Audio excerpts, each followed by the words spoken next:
almost on a daily basis. And from not only people in my own comment section, but from other people's comment sections, whether it be IFL or whatever it may be. And of course, I'll hear that some other YouTubers say it as well, that I am a Matchroom fanboy, as in I only care about Matchroom and I don't care about Cyclone Promotions, Frank Warren, or Haymaker Ringstar Promotions, PBC, Top Rank, Golden Boy, K2, etc, etc. But that's actually not true. Now, one thing a lot of you guys will know is that I don't lie. I never ever lie. I may exaggerate some things, of course, just for a bit of dramatic effect, no doubt, as everybody does. But no, I'm not a Matchroom fanboy. And yeah, okay, I do joke about it myself. But in truth, I'm not. I'm just a boxing fan, and predominantly British boxing. So, of course, I talk about Matchroom boxing more than others for a very good reason, which we'll get into in a minute. But again, you see, it does seem that if my opinion differs from other people at times, then their first instinct is, then I must be on the payroll, which is ridiculous, isn't it? Because I've got a different opinion, then I must be on the payroll, but they're not on the payroll of the people that they're siding with, right? It's absolutely ridiculous. Now, if I was on the payroll, I'd tell you I'm on the payroll, but I'm not on the payroll, not at all. Okay, I don't get attention from Matchroom Boxing or anything like that, okay? That's not how it is, and I don't do it for attention with them either. I really couldn't care less about it, and that's the absolute truth of it. And some of my favourite fighters are not with Matchroom Boxing. But here's the difference between what I want and what Matchroom Boxing delivers, and what Frank Warren delivers, and what other people deliver. You see, Matchroom Boxing put on the kind of events that I want to see. Because most events, like Frank Warren, he'll put on sometimes a very, very poor card with a poor headliner. Okay, it's very, very rare that you get that with Matchroom. Now, I'm just going to compare it pretty much between them two. But I suppose PBC are kind of the same as well. They may put on in my opinion, a poor show. And again, people say that I should be unbiased and professional, but okay, if you want me to be professional, pay me. I'm unpaid, okay? So therefore, I don't have to be professional. I'm entitled to an opinion like everybody else is. And I think that's kind of what separates me from some boxing channels as well. But for me, I'm entitled to an opinion. Now, going back onto the cards, okay, I don't just buy a pay-per-view or go to an event or watch it on TV just for the main event. Not at all. I want to watch the whole card, and the whole card has to do something for me, okay? It has to interest me. It has to stir a little bit of the pot, okay? Something that gets me interested. Now, when I look at, say, a Frank Warren show, he may put on a pretty good headline at times, sometimes a very good headline, but the rest of the card is weak. That's why I don't get on with it. And he thinks by stacking the undercard with some pretty decent fighters, for example, like a Anthony Yard, that's great. But who's he fighting? That's my issue. He may put on Daniel Dubois, but again, who's he fighting? I can get over the Daniel Dubois thing. He is progressing, of course, which is Frank Warren's fault. Again, he pulled Daniel Dubois out of the amateurs way too soon. And again, that's just my opinion. So with Matchroom Boxing, they put on a good headliner. 9 out of 10 is a very, very good headliner, sometimes a stellar headliner, right? And the undercard, again, is 9 out of 10, fantastic. There have been some cards where I haven't been too interested in, and that's the absolute truth of it, as in the last one at Cardiff there with Joe Cordina against Sean Dodd. There was one or two fighters on there that I was interested in, like Cody Davis. I was really interested in him, but I wasn't interested in the rest of the card. For me, that was a very, very poor card. That's just my opinion. But that kind of card is usually what Frank Warren gives us. 9 out of 10. So it's a complete polar opposite. This is why I follow and big up Matchroom more, because they're giving me the kind of cards that I want. If I buy a ticket to go watch a show, I'm not going there just for the main event. I'm going there for the entire card. I don't expect a card stacked each and every time, but Eddie Hearn provides that. Frank Warren doesn't, and that's the absolute truth of it. Again, it might be because, I don't know, maybe Matchroom Boxing's fighters are more well known, maybe, and maybe I'm kind of contributing to that because I talk about them more than I do others, and maybe I'm guilty of that. It's very, very possible, but maybe that they're promoted better. That's why we know them. That's why the card seems more interesting. But in reality, maybe some of Frank Warren's shows are more 50-50 fights, which is, of course, what the fight fans really want. Look at PBC. Again, they'll put on a pretty good headliner. But look at the rest of the card. 9 out of 10, I want to be rude, but it's trash. Again, it's just my opinion. I'm not having a go at them. And it's the same with a Golden Boy show or a Top Rank show. Although Top Rank, they put on some pretty good undercards at times as well. But that's pretty much why I don't really talk about the Frank Warren shows too much. I'll talk about the main event or a fight within the card that only I'm interested in.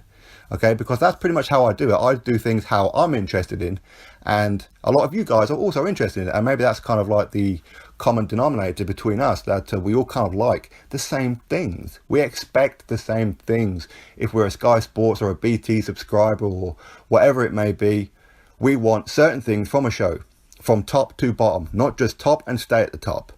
Okay, that's just my thoughts. And going back onto PBC, they have put on a couple of good cards, no doubt. But again, and it's just my opinion, maybe it's because I don't know some of these fighters. It could just be that. But, you know, you'll have, say, a Gervonta Davis against somebody I've never heard of, and a Jamal Charlo against somebody who I'm like, who? And why are you fighting him? That's pretty much how I see it. If they were to put on a, say for example, with PBC, they're going to put on Wilder versus Tyson Fury, okay? As much as I don't like that fight because of the whole, I don't feel Tyson Fury's ready. I think it's too soon, and I think Wilder's taken advantage of that. But all that aside, two names against each other is good, right? It's very, very good. But what's the undercard going to be like? And I'm pretty sure it ain't going to be too good. They may put on a Jamal Charlo, but who's he going to be fighting? They may put on Gervonta Davis again, but who's he going to be fighting?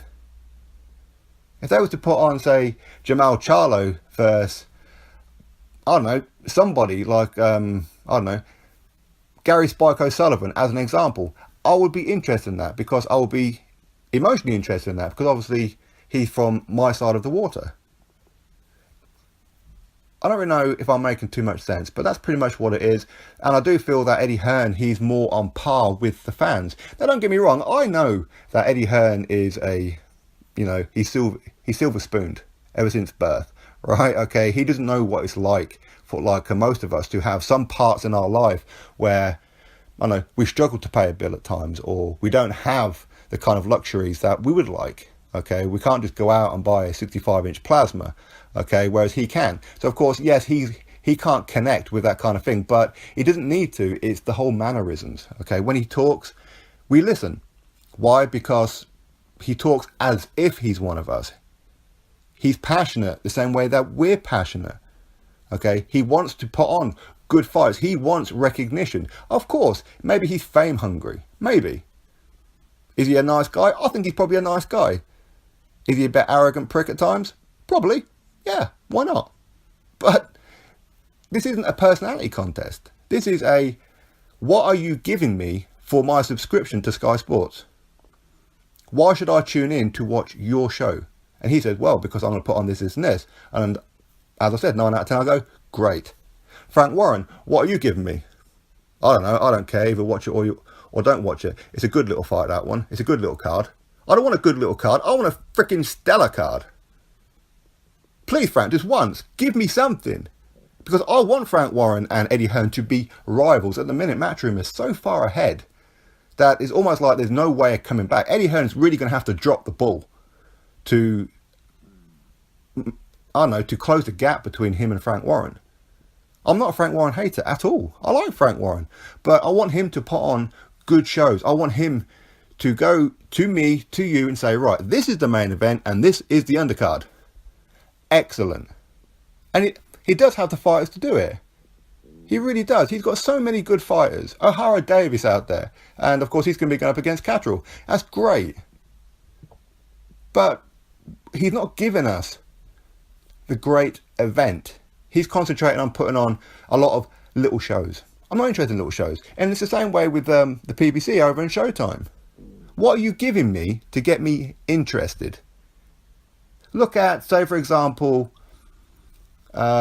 what's one of the recent ones? Say Adonis Stevenson versus Badu Jack.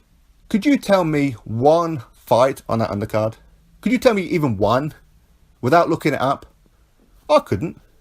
I really couldn't. As I said, it's not like they put on bad shows all the time. It's just that they concentrate on the main event and they think that's what boxing fans are there for. I mean, for me, if I was running a show and promoting it, I would want people to turn up at the beginning of the show and pack out the arena and watch the entire thing, not just turn up 10 minutes before the main event. That's just my thinking of it anyway. So no, I'm not on a Matchroom payroll. Okay, if Eddie Hearn starts giving me the kind of events that I really like, I watch them. If PBC do, I will watch them and I will big them up.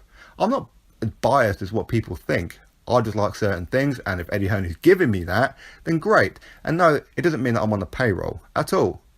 I mean, if I'm on the payroll for defending Matchroom because Matchroom are giving me the shows, then you know what, you're quite willing to, or it's perfectly fine for you to think that. But no, I'm not on the payroll at all. And if I am, then these guys who are always sucking up to Al Heyman and PBC must be on the payroll because they go far more in depth than what I do in Matchroom. But anyway, hopefully all this kind of changes, and I want to see Frank Warren really start to up his game. He's got a massive platform. Apparently he's got loads of money. Well, show us. You know, give us the main events. Give us the good cards. Get me interested. But I'm just not interested. I want to be, but in truth, I'm not. And the same way with PBC. It's a shame. I mean, look at Triple G versus Canelo. What's the undercard going to be like? There's probably one fight that probably makes me go, yeah, I like that one, which would be Gary Spike O'Sullivan versus David Lemieux. But the rest of the card, to be honest, I'm not too fussed about it. In all honesty, I'm not. There's some good fighters on there, but again, who are they fighting? And that's pretty much my stance on it. So it's not that I'm a Matchroom fanboy. Well, I kind of am, I suppose, because they give me good product, I big them up. If PBC give me good product, I will big them up. Same with Frank Warren, same with David Hay, and whatever else it may be. It's not difficult. It's really not difficult. But anyway, you drop your thoughts below, click that thumbs up, subscribe, catch you all on the next video.